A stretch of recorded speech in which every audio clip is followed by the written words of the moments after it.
Սահակյանի մասնակցությամբ հրապարակվեց նման երևույթ բարեգործության ֆոնի ներքո այդպես միջոցառում էր իրականացվել ու դա դրսևորվեց որպես կոռուպցիա։ Նախ եթե ունեք որևէ նոր մանրամասներ գործի հետ կապված ներկայացնեք եւ բացի դա այլ տեխնոլոգիաների կողմից նման դրսևորումներ գրանցվել է Ուրեմն, տեսեք, դեպքը, որի մասին դուք նշում եք, պարոն Պետրոսյանը իրականում արդեն հղում կատարած է դեպքին, եթե չենք սխալվում, դա տեղի ունեցել Դողս գյուղական բնակավայրում, Խոյ համայնքի ներկա ղեկավարի պաշտոնակատար եւ քաղաքացիական պայմանագիր կուսակցության ցուցակում ներգրաված տեխնացու պարոն Յալոյանը կազմակերպել է մեծ ճաշկերույթ եւ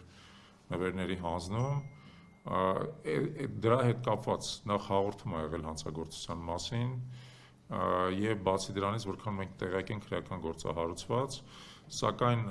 քննչական կոմիտեից որևէ նորություն չկա հիմա քանի որ մենք կենտրոնացած ենք ինչ-որ չափով հենց քվեարկության վրա չենք էլ հասցնում դրանով զբաղվենք բայց բնականաբար պետք է հետամուտ լինել որովհետեւ մեր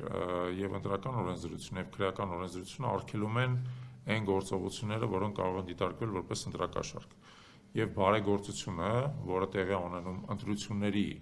հայտարարելուց հետո տեխնացուների վստահված անձանց կողմից դիտարկվում է որպես ընտրակաշառք։ Ես հիշեցնեմ, որ Գյումրի ընտրությունների ժամանակ, եթե դուք հիշում եք, Մարտուն Գրիգորյանի ընտանիքի անդամները ձերբակալվեցին հենց նույն կարգի մեղադրանքով, որ իրանք խիճ էին փռել, թե ասֆալտ էին արել, դիտարկվել էր որպես ընտրակաշառք։ Ստեղ էլ արդեն քրեական գործը հարուցված է, ամենայն դեպս փաստենք, որ քրեական գործը հարուցված է, բայց սպասենք դրա արդյունքներին, բայց բոլոր դեպքերում պետք է հետամուտ լինել, որպեսզի օրենքը հավասար կիրառվի բոլորի նկատմամբ, եթե իսկ սա ակնհայտ էր իմիջիալից, որ դա կարելի է հենց այդպես դիտարկել, որովհետև անողը հենց ընտրական ցուցակի ավականու տեխնացու է, ուստի բնականաբար նրա վրա տարածվում է բարեգործության արգելքը ընտրական շրջանում։ Մյուս դեպքը արդեն էլի պարոն Պետրոսյանը ասեց, որ քաղաքացիական պայմանագրի անդամ եւ ընտրական հանձնաժողովի նախագահ իր տանից իրականացնում էր բարեգործություն, դա եւս ոնց որ արձանագրվել էր լրագրողների կողմից, այստեղ եւս քրեական գործ կա հարուցված,